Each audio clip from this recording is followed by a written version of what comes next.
Hello, tribe. Welcome. Let's dive into your archives. Holiest of spirits, what energy needs to come forth the most from the Most High Creator Source, from my ethereal, original collective, for their highest good, of course. So you have made an assessment of all of the infinite different realities that exist. You likely have thrown your reality on those scales many times. Literally, you will put your whole existence and measure it. You're not afraid to challenge your beliefs. If there's something more authentic, more pure ahead of you, then you are willing to integrate it. So it's as if you're putting the whole world on the scales in my vision, making sure existence itself is as light as the feather. And you know you can't control everybody else's reality, but you can feel the infinite realities in your life. So you put that whole thing together and you're using it. What I'm saying is hard to explain. It's as if you are utilizing all of existence to make sure that you are the lightest, purest, highest, most divine version of yourself. And that you're surrounded by things that reflect that directly, even if the whole world doesn't embody it like you do. I'm seeing in my vision like one person being able to overthrow the whole universe, all of existence, because they're so potent in their practice of their power by themselves, like I was saying, that it's literally almost like they're the hero and their energy alone overthrows the whole universe. Now, maybe not all the time, but they have their moments where by themselves, like they're controlling the whole thing by themselves. I guess all of the true masters, they all have moments where the universe is in their hands and it travels through to whoever is the most aware within the collective of masters. And whoever is the most aware, the universe will choose them to expand consciousness, and then it'll travel to another person to expand it again. And it just moves through all the masters in my vision, all of us. So everyone has moments where they're basically stretching the universe.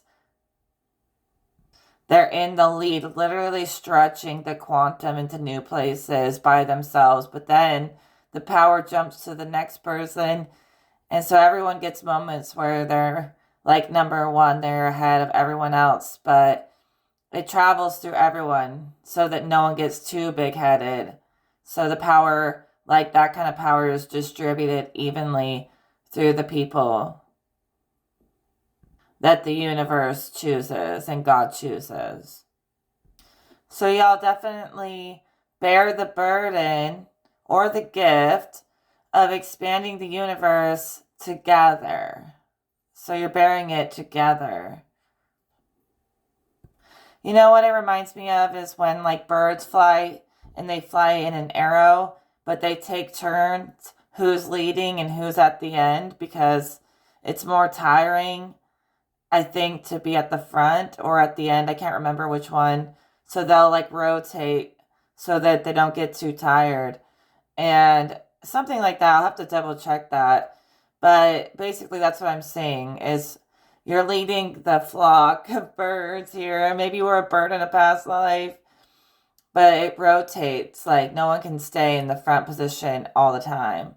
There's no like leader like that that's trying to overthrow anybody else. Like the burden, the power, everything is shared equally amongst the group. And that's how it works so well. So there's an innate sense of structure woven into the way that you move that is just a part of who you are from a past life, like gentle as a dove. I don't know, some of y'all were birds in a past life, okay? Maybe that's why you really like feathers. Maybe that's why you feel like you need to be as light as a feather all the time, because when you were a bird, you were light, you could fly. And maybe that's why you feel connected to being light as a feather. I really keep getting that. Something about past lives with birds where you just want to like be able to fly, and you are. When it comes to these other worlds, you don't really need a map because you are the map. You're naturally good at that. I really do think you're becoming just as gentle as a dove and wise as a serpent. I know everyone says that, but these cards really reflect that. There's even a little bird right in the center on the Seven of Pentacles. And justice represents, swift karmic reckoning as well. And you're also able to lay down karmic laws and be walking karma as necessary. But also, you do it out of a place of like innocence. It's like your innocence is justice in this world of corruption. So your presence as being innocent automatically corrects the scales. But you're also able to see through any lies really easily. But you're not just seeing yourself, you're seeing the actual lie. You're not seeing yourself. So you travel beyond the mirror where you get trapped in your own reflection. And people can do that when they try to lay down the law in aggressive ways. They get trapped in their own reflection. But you are like doing it in a gentle, kind, justified way. You're bringing justified justice. And so in that way, it's okay. It's allowed. You're allowed to do, reinforce karma in ways that other people aren't. Like if other people did it, they would end up projecting trapped in a mirror. But when you do it right. So like you're allowed to have the scales and the sword. You're allowed. But other people are not allowed. So basically appreciate the fact that you have access to certain energy gates and different beings that other people don't. Okay? Because they would use it for their own selfish agendas if they had that kind of access. And if somebody like you who does have the access starts to abuse it, the scales will no longer be balanced, and that gift can be taken away from you too, or from anyone who does that, who misuses the scales. But for you to hold the scales, you have to be equalized and balanced yourself. So if the scales start to get too heavy on either side, anyone can lose that tool. But if you have that tool, it's the tool of transmutation, staying in the middle ground. You don't want to throw too much in either cup or on either side of the scales. So this also indicates that you constantly tend to your garden, like your whole being as your garden, to keep it nice and equalized and level. That's what I just keep seeing. The scale's got to be level, or it's a tool that you can lose.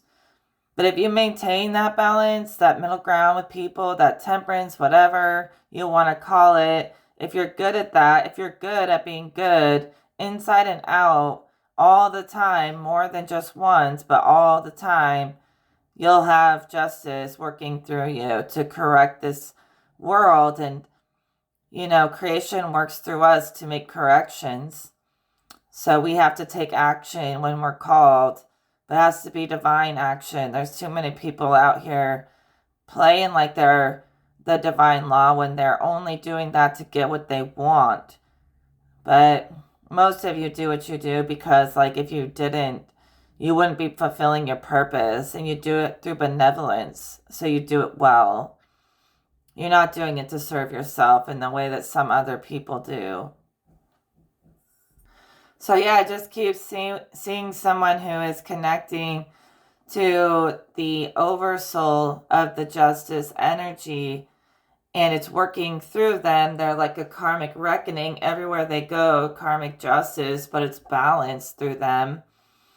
they've been given that position.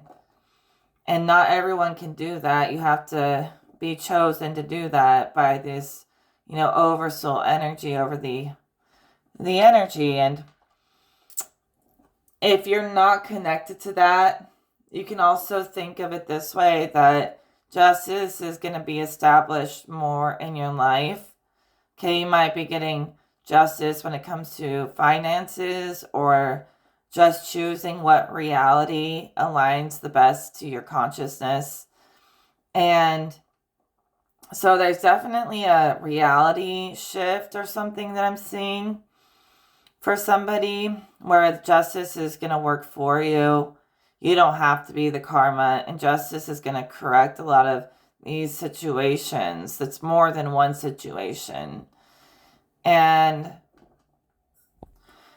if you work with these energies that are over this justice, basically you could even just get justice by getting your power back from people who target you, or target your finances, or whatever it may be, or target your gifts. And like, if you say there's like a god or a goddess over justice, or an oversoul, if you're working with that being a lot, and they're actually like an active guide in your life, they're going to help you feel at peace with these situations, feel like you have more momentum to get through these situations. Because sometimes some of these people have tried to steal your motivation and your ambition. And sometimes getting justice is just getting all your energy back and taking it away from people who have tried to drain you and hold you back. So justice comes in different kinds of ways, even just energetic ways, where you can get the energy back in order to reach the success and the goals that you've been striving for, that people have been trying to put obstacles in front of you.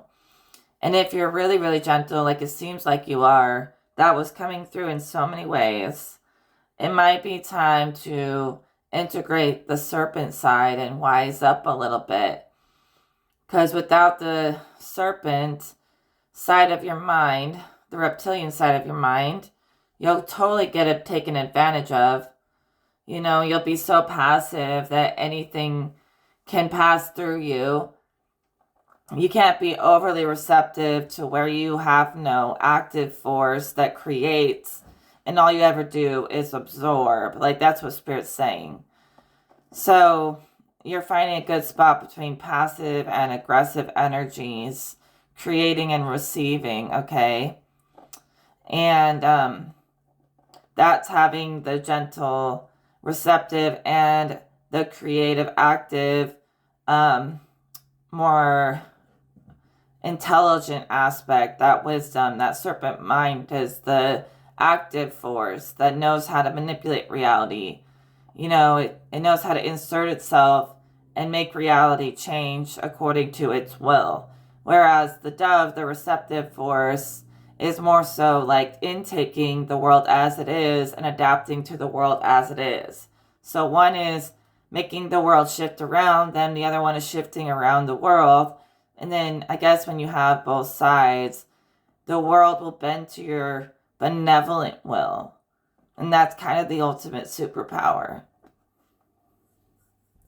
It's like the two energies fuel and neutralize each other as needed. They kind of exist in the same space. So the Justice card always makes me think of Ma'at.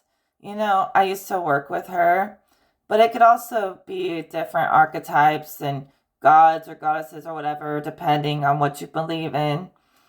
We could just call it justice itself, but Ma'at would weigh the heart against the feather in the afterlife, right?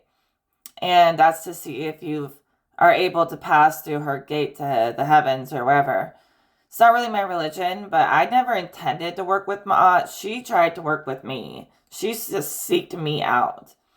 And she helped me correct my life in a lot of ways, but I don't always need to work with her, but it might help you to work with her. She will tell you right from wrong. And what I wanted to say about the scales is, it doesn't have to just be a heart and the feather. You can put anything on the scales, okay? And weigh them. And you're weighing them in a divine way. So you can throw any energy on the scales to see how it balances out. Like in the beginning, we had someone who was measuring the whole of existence up against how light their heart actually is. So a practice that you can do with her, this is what she had me do when I first met her. Anytime I felt like I was wrongly judged, or, a situation was just all wrong and I didn't deserve it, and she would take me through every single situation like that, and she would help me figure out if I was right or wrong and how to go forward to make it right if I was wrong. Because sometimes you don't know if you were in the wrong or what you did to deserve different things. Even you feel like sometimes you didn't do anything to deserve the bad, but bad still happened. But she took me through each situation and she would tell me whether it was justified or not, and whether I should feel bad or whether I didn't really do anything wrong. And in most of the situations that I spent a lot of time stressing about, I ended up, it wasn't even anything I did wrong. Sometimes stuff just happens, and sometimes nature, it has a mind of its own, okay? There's a lot of different levels to existence. Sure, there's an absolute creator, but there's deities, okay, gods, goddesses, whatever, over every different thing. And they all do a part. So we can go all the way to the absolute, sure, but there's many, many things in between. And, sometimes illnesses and stuff are a force of nature, and nature can be brutal. It doesn't bias, it just either creates or destroys, it has to. And sometimes things like illnesses are just part of nature. Nature doesn't care who you are. Anyone can get sick. Anyone can have a bad thing happen to them at any time, and you never know what may happen. That kind of you don't know what the cards you're going to get dealt always could be or will be, is part of the randomness, the element of nature at play, the element of the elements at play. And people go through different trials for so many infinite reasons. Sometimes only nature knows why chance chooses certain souls at certain times, okay? But if we tried to control every element of existence, there would be no experience. That's why we can't always control every little tiny thing. Some things are beyond our control, and only nature knows. It may seem random, but I do think there is a reason. And I think that if you're tapped into spirit, you know that we're infinite and eternal, so you don't worry as much about transitory things, because even life is a transit. And I'm not saying you shouldn't value life. You really, really, really should. You should value it completely. But it's also not the end of the world to know that, bad shit happens, and it doesn't have to mean that it cancels out all the good. Okay, it can seem like one bad thing cancels out a million good things. But, there's equal good and equal bad, and they push on, pull on each other like a force of creation. And whatever you, Star Wars, whatever force you embody, whether it's the good or the negative, positive or negative force, is going to amplify that force. And really, it works through people. So God isn't something that can just or will just incarnate into a form right in front of you like that. It has to work through you, whether you align more towards the benevolent or the malevolent force is something you have to decide. And a force can't really incarnate. It's already incarnating through you. So God's already incarnated through all of us. masters who align to God. And, it's kind of like a place where people get to decide what side they want to be on. And, the force isn't deciding. It's something inside each person that's deciding what side they're on and how it's going to work through them. And I'm just saying it doesn't have a bias. It doesn't pick sides. And that's how nature works, If everything was just fixed and perfect, there would literally be no reason to exist. So you gotta appreciate all the fine details between the stories, between good and bad, and realize that life is forever and ever and ever and ever, way beyond the body. So it's not something you stress about all the time. When you know that illness doesn't stress you out as much. I've been around, I know, I have my own issues, and illness and all that goes away when you know that this life never ends, you never end. Your consciousness will travel on forever. Okay? And your soul will travel with your consciousness forever. With or without a body. Some choices are our fault. They fall on us, why bad things happen. Some things are out of our hands. The gods rolled the dice and they made a choice beyond us. And sometimes that's their choice. There's forces beyond us that make some of these choices too. So a lot of the bad things that happen to me or whatever in general wasn't my fault or my choice at all, but it is a part of a bigger plan somehow. And I just view it as a transit. You're not going to be stuck in it forever, even if it was awful. Really seems as if she's saying that some things just appear to be random. There might be a deeper reason beyond what humans can fathom as to why, but it kind of appears like someone rolled the dice and it was a random chance. And that's okay for it to appear that way, even though there might be a greater reason why it happened that you just can't fully see yet. What do you think? Should we pull more cards?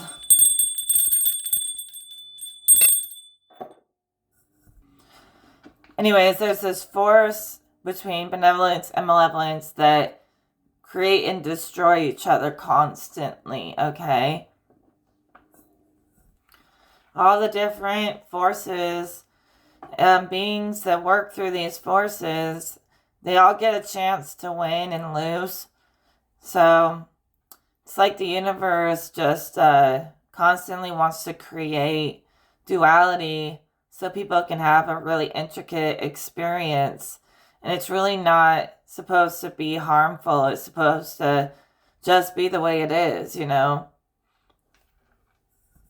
right, let me know if you claim this reading.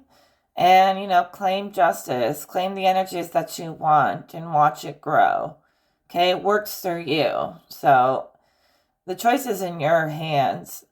What side's going to thrive and what side is going to fail. But everyone gets their moment in the spotlight, right? But overall, there is a force that's making sure that everything is happening for a reason so that the balance remains equal between all things. So when people throw off the balance, they get karma. But if the balance is good, then everyone can win, and something is enforcing that. Okay, and things happen for reasons that humans can't always they're not fully aware of it yet. But once they are, they'll understand not to freak out over everything that happens in this life and realize this life was meant to be a challenge. And you're rising and facing these challenges. And you're realizing in the next life, it's going to be time to rest and have fun. This life, you're putting in work. So I guess it's how you approach situations and how you allow it to live in your mind determines a lot about how that situation will play out. So you're taking creative authority that how you think and feel and act and all these things really can shift your alignment. And sure, sometimes stuff happens that's out of our control, but when that does happen, your reaction to it is going to be more aligned to creating a better path forward and not so much about falling into like a victim mentality. You're going to become the hero and save yourself instead of just falling into a place where you're the victim and nothing changes. So you keep saving yourself and recreating the timeline forward no matter what cards are dealt to you. And again, the gods say, sometimes when it feels like you get hit by random chance, they're taking a chance on you in that moment, thinking that you're going to come out of this situation better no matter what.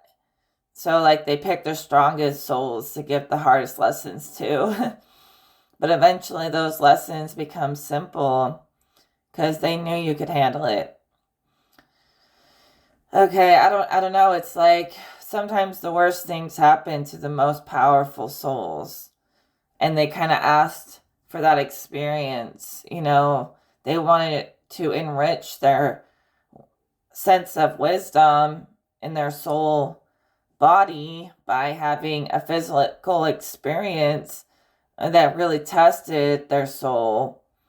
And to overcome that is like a kind of enrichment for the soul's learning journey, that it is so happy to be able to overcome limitations of the physical or have some kind of experience of physical suffering and limitation and overcome it to make the soul be able to like reach new heights. It's hard to explain. It's like some people, they will choose to go through hell just for the infinite soul to learn something that it's never learned before in a really powerful way, okay? Like a challenge that, their soul needs, because sometimes people have incarnated so many freaking millions of times or however much that they have to have really intense lessons to keep learning.